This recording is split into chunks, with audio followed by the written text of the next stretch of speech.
Hari ni kita nak spot lagi sekali beg milik Fuji. Ya. Fujian, Girlfriend betul. Aisyah Khalid?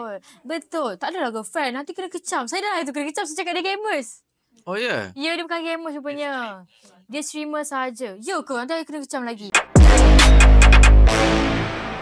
Habis streamer dengan gamers tak sama ke? Itulah pasal. Sebab saya tengok masa saya lalu. Dia ada gamer streamer, dia ada streamer saja. Sebab masa saya lalu FYP tu dia tengah main game. That's why saya anggap dia gamer. Oh, tak So, apa. Nanti saya call dia. Saya, ya. Nanti saya minta dia maafkan kamu. Jangan risau. Tak boleh. Nanti saya text.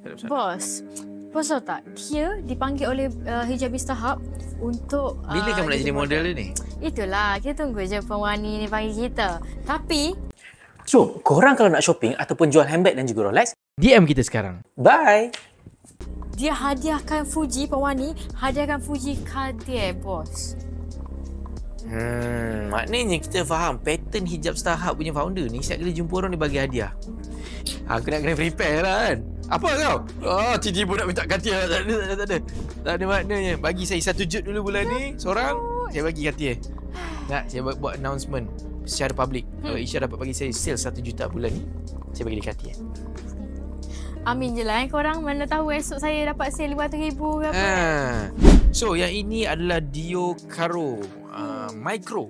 Mungkin itu hadiah orang yang bagi juga. Tapi semua komen-komen ni semua cakap back to back orang hadiah kan? Betul. So yang ini harga dia RM11,000 sahaja. Cik ni. Dia bukan DJI tu. Bukan. Ni bukan DJI. Ni Caro mini. Karo mini je. Caro mini. Kecilnya ya amat. Micro. Caro. Micro. Caro size micro. Karo micro. Karo. Mas tengok je Bag pertama kedua Fuji RM11,000.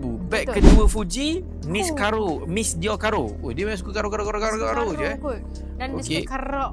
Sikit. Oh, faham. So, yang ini harga dia tak mahal sangat. RM14,000 sahaja. RM14,000 sahaja untuk Fuji. 14, 11, RM25,000 sahaja untuk kedua-dua pasang handbag influencer Indonesia Fuji.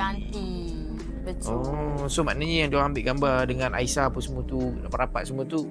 Konten je. Konten lah. Biasalah tu. Tapi mana tahulah betul-betul Aisyah ada hati ke. Kita tak tahu. Betul tak guys. Jodoh in the future. We never know. Betul.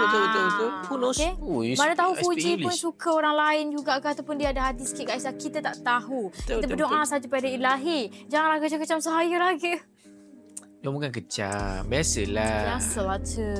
Jom shopping dan jual melalui Icon Lux. Jimat sehingga 70%, installment serendah RM5 sehari. Jual dan konsign item anda dengan kami. Cepat, DM kita sekarang.